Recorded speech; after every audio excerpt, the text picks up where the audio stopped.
सोनपुर गांव से बाहर एक सुनसान पहाड़ी पर राजा विक्रम का एक पुराना महल था।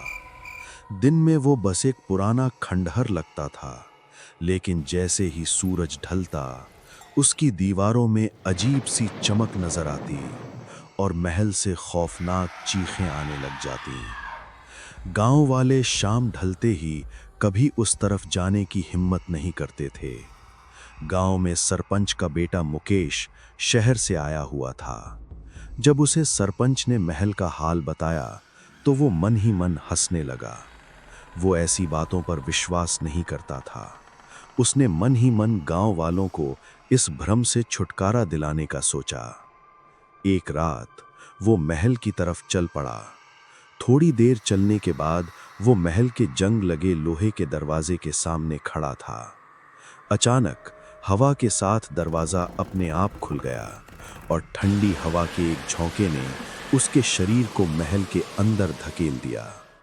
अब मुकेश महल के अंदर था। अगले ही पल दरवाजा अपने आप बंद हो गया। पहले वो थोड़ा डरा, पर फिर उसने अपने मन को शांत किया और महल के अंदर चल पड़ा। अंदर लंबे और अंधेरे गलियारे थे। दीवारों पर टंगी पुरानी पेंटिंग्स राजा के दरबार की कहानी बयान कर रही थीं। उनमें छपे चेहरों की आंखें ऐसी लग रही थीं मानो वे उसे ही देख रही हों। जैसे जैसे मुकेश आगे बढ़ता गया, हवा और ठंडी होती चली गई। दीवारों से टपकती नमी धीरे धीरे फर्श पर फैलने लग गई। वो नमी नहीं थी, वो बरसों पुराना खून था। दरबार में पहुंचते ही खामोशी और गहरी हो गई। पुरानी टूटी हुई कुर्सियां अपनी जगह पर जमी हुई थीं। उन पर बैठे कंकाल ऐसे लग रहे थे मानो जैसे कोई फैसला अब तक अधूरा हो। बीच में रखा सिंहासन पूरी तरह से खाली था, पर ऐसा लग रहा था मानो अभी अभी कोई उस पर से उठकर गया हो। अचानक फर्श में दरार पड़ गई और जमीन नीचे की ओर खुल गई। मुकेश अंधेरे में गिरता चला गया और महल के तहखाने में पहुंच गया। इस जगह का मंजर बहुत खौफनाक था।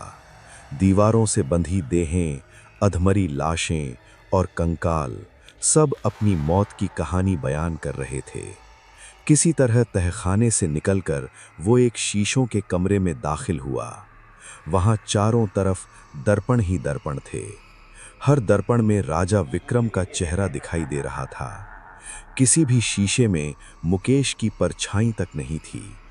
ऐसा लग रहा था मानो उसकी पहचान ही मिट गई हो।